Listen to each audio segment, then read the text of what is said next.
an easy experience. I didn't come in as a top-rated recruit.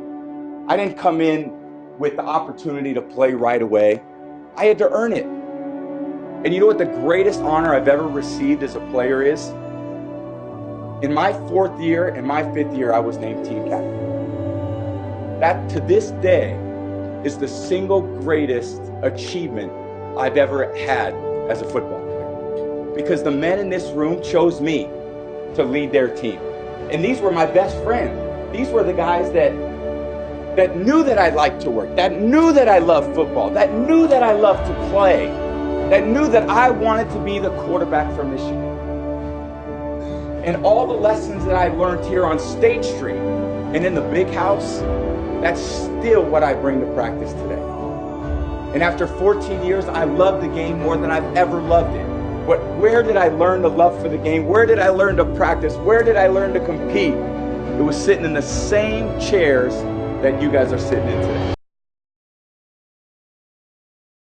But the next thing, ladies and gentlemen, I want to share with you that some of you already know that it's hard. It's not easy. It's hard changing your life. It was hard when just over 3 years ago in the Penobscot building in Detroit, Michigan, where I was operating my business, and I fell on some hard times, and I was sleeping in my office. It was hard coming into the lobby, and the security said, "Excuse me, Mr. Brown, can we see you for a moment?" And I said, "Yes," and I walked up to the counter, and he gave me an envelope. And he said, "Would you mind reading it here?" And I opened the envelope, and the envelope was from management that said, "This is an office tower. It's not a hotel. Please do not sleep in your office." And I said, "Excuse me, sir." I said, "I just worked long hours in creating my business. I'm an entrepreneur. And right now things are bad for me, but they're not going to be this way always. And I just asked for the opportunity to continue to operate like I'm doing. I'm not trying to make this my home." And it was hard coming through the lobby. And sometimes they would laugh. There's a guy talking about becoming successful. And look at him. He's bathing in the bathroom upstairs on the 21st floor. He sleeps on the floor. Him and 2 other dreamers up there. Look at him. It was hard, ladies and gentlemen, coming to speak to people. And I was facing financial difficulties in my own life. I was behind on my bills and my dreams, and I'm saying to them, you can live your dream. It was hard, ladies and gentlemen. It was very difficult to pick myself up each day believing that I could do it. There were times that I doubted myself. I said, "God, why is this happening to me? I'm just trying to take care of my children and my mother. I'm not trying to steal or rob from anybody. Why did this have to happen to me?" It was very hard. And here's what I want to say to you. For those of you that have experienced some hardships, don't give up on your dream. No one could have convinced me by holding on, by continuing to push forward, by continuing to run toward my dream, that one day I would have my own talk show. It's a long shot, ladies and gentlemen, from Liberty City, an abandoned building on a floor, never knowing my mother or father. It's a long shot. Being here with you today in this dome in Atlanta, it's a long shot. No college training, labeled educable, mentally retarded, but I kept running toward my dream.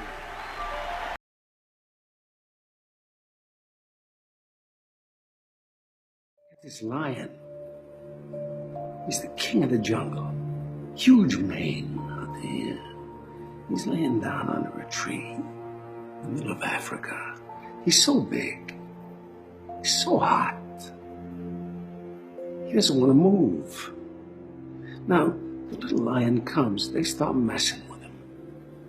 Biting his tail, biting his ears. He doesn't do anything. The lioness, she starts messing with him, coming over, making trouble. Still, nothing. Now, the other animals, they notice this, and they start to move in. The jackals, hyenas, They're barking at him, laughing at him. They nip his toes and eat the food that's in his domain. They do this, and they get closer and closer and bolder, till one day, that lion gets up and tears the shit out of everybody, runs like the wind, eats everything in his path. Because every once in a while, the lion has to show the jackals who he is.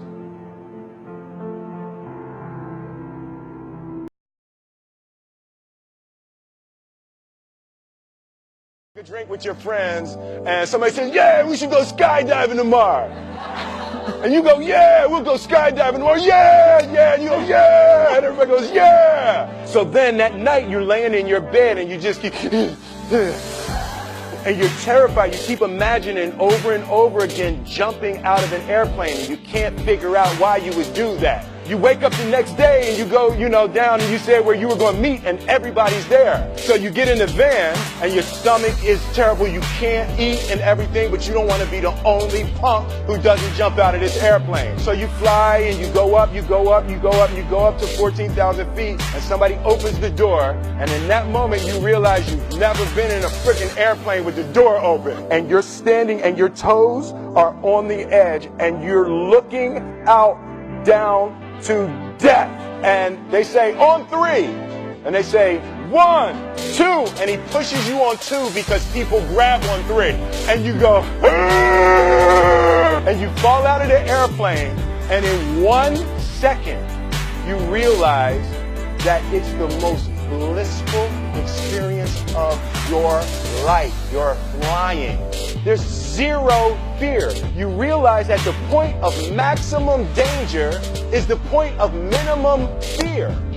It's bliss. The lesson for me was, why were you scared in your bed the night before? What do you need that fear for? Fear of what? You're nowhere even near the airplane. Everything up to the stepping out, there's actually no reason to be scared. It only just ruins your day. God placed the best things in life on the other side of terror. On the other side of your maximum fear are all of the best things in life. Everything you people have told me, I didn't have the technology, I didn't have the right contacts, I didn't have the time, I didn't have money. Everything you've told me, I didn't have enough Supreme Court justices, those are resources. And so you're telling me I failed because I didn't have the resources. And I'm here to tell you what you already know. Resources are never the problem. It's a lack of resourcefulness is why you failed. Because the ultimate resources are emotional states. Creativity, decisiveness, passion, honesty, sincerity, love. These are the ultimate human resources. And when you engage these resources, you can get any other resource on earth. Resourcefulness is the ultimate resource. And if you don't have what you want, stop telling yourself the story because you don't have the money, you don't have the time. That's bullshit. It's because you haven't committed yourself where you would burn your boats. If you want to take the fucking island, burn your fucking boats. And you will take the island because people, when they're going to either die or succeed, tend to succeed. There was a young man who, he wanted to make a lot of money, and so he went to this guru, right? And he told the guru, I want to be on the same level you on. And so the guru said, if you want to be on the same level I'm on, I'll meet you tomorrow at the beach at 4 a.m. He liked the beach. I said, I want to make money. I don't want to swim. Guru said, if you want to make money, I'll meet you tomorrow, 4 a.m. So the young man got there at 4 a.m. He all ready to rock and roll, got on the suit. He should have wore shorts. The old man grabs his hand and said, how bad do you want to be successful? He said, real bad. He said, walk on out in the water. So he walks out into the water. Watch this. When he walks out into the water, it goes waist deep. So he like, this guy crazy. Adrian, he like, I want to make money. He got me out here swimming. I didn't ask to be a lifeguard. I want to make money. He got me in. So he said, come out a little further. Walked out a little further. Then he had it right around this area, the shoulder area. So this old man crazy. He making money, but he crazy. Said, come on out a little further. Came out a little further. It was right at his mouth. My man like, I'm about to go back in here. This God is mine. So the old man said, I thought you said you wanted to be successful. He said, I do. He said, walk a little further. He came, dropped his head in, held him down, hold him down. My man getting scratching, holding him down. I got you. I know you brushed it out, but I got you. He had him held down. I need you for an illustration. He had him held down. Just before my man was about to pass out, he raised him up. He said, I got a question for you. Somebody answer the question for me. He said, when you were underwater, what did you want to do? Lee, I'm looking for a different word though than live. What's that word? He said I wanted to breathe. He told the guy, he said, when you want to succeed as bad as you want to breathe, then you'll be successful. I don't know how many of y'all got asthma in here today, but if you ever had an asthma attack before, you short of breath, SOB, shortness of breath, you wheezing. The only thing you're trying to do is get some air. You don't care about no basketball game.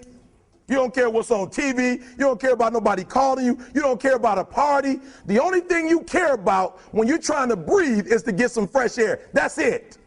And when you get to the point where all you want to do is be successful as bad as you want to breathe, then you'll be successful. And I'm here to tell you, number one, that most of you say you want to be successful, but you don't want it bad. You just kind of want it. You don't want it badder than you want to party. You don't want it as much as you want to be cool. Most of you don't want success as much as you want to sleep. Some of you love sleep more than you love success. And I'm here to tell you today, if you're going to be successful, you've got to be willing to give up sleep. I was in this strange little hotel, and I just lost the competition. I cried all night. I was this 21-year-old kid, and I was crying all night. But then eventually I got back again and kept thinking about, what am I doing in America? I'm here to beat all of the American bodybuilders. I'm here to beat all of the bodybuilders all over the world. So let's get our act together. There will be payback time. It is so important that you work your butt off. Don't ever look for shortcuts. You have to recognize that there are 24 hours a day. We sleep 6 hours a day. And I know there's some of you that say, wait a minute, I take more time to sleep. I said, just sleep faster, okay? Because you should only spend 6 hours in bed, because otherwise it's a waste of time. And then you have 18 hours left. Most people work, let's say 8 or 10 hours. So now you still have 8 hours left. What do we do with these 8 hours is really the question. So this is when you have to study and learn something new. The key thing is to keep in mind what is your goal and keep looking at that as you get up and dust yourself off. Okay? You may write me down in history with your bitter, twisted lies. You may trod me in the very dirt, but still like dust, I'll rise. Does my sassiness upset you? Why are you beset with gloom just 'cause I walk as if I have oil wells pumping in my living room? Just like suns and like moons, with the certainty of tides, just like hope springing high, still I rise. Did you want to see me broken? Bowed head and lowered eyes, shoulders falling down like teardrops, weakened by my soulful cries. Does my sassiness upset you? Don't take it so hard just 'cause I laugh. As if I have gold mines digging in my own backyard. You can shoot me with your words. You can cut me with your lies. You can kill me with your hatefulness. But just like life, I'll rise. Does my sexiness offend you? Oh, does it come as a surprise that I dance? As if I have diamonds at the meeting of my thighs. Out of the huts of history's shame I rise. Up from a past rooted in pain I rise. A black ocean leaping and wide, welling and swelling, I bear in the tide. Leaving behind nights of terror and fear, I rise. Into a daybreak miraculously clear, I rise. Bringing the gifts that my ancestors gave. I am the hope and the dream of the slave. And so, naturally,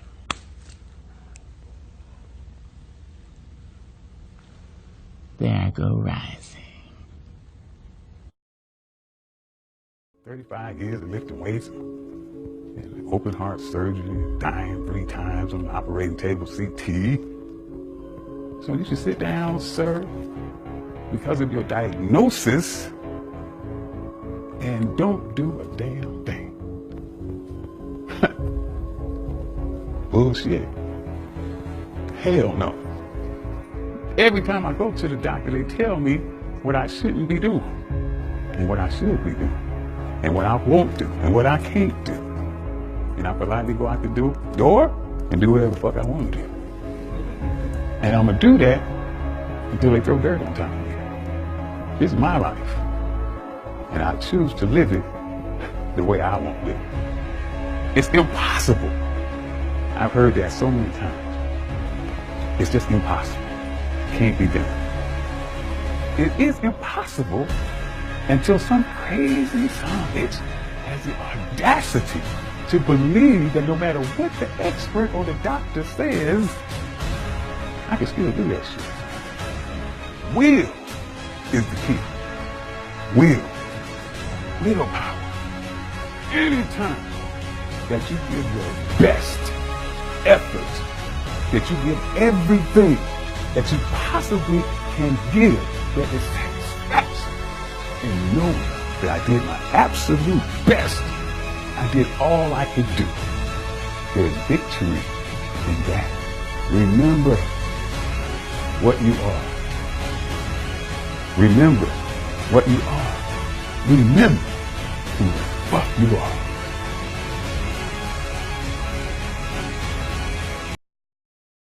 I had like $106 in the bank, and like I said, I had to sell my dog, and things were not looking very, very good. My $40 car had just blown up, so I was taking a bus to work. I had no film history, no real film knowledge. I was just working from, I guess, instinct, and I knew this was like the moment of truth.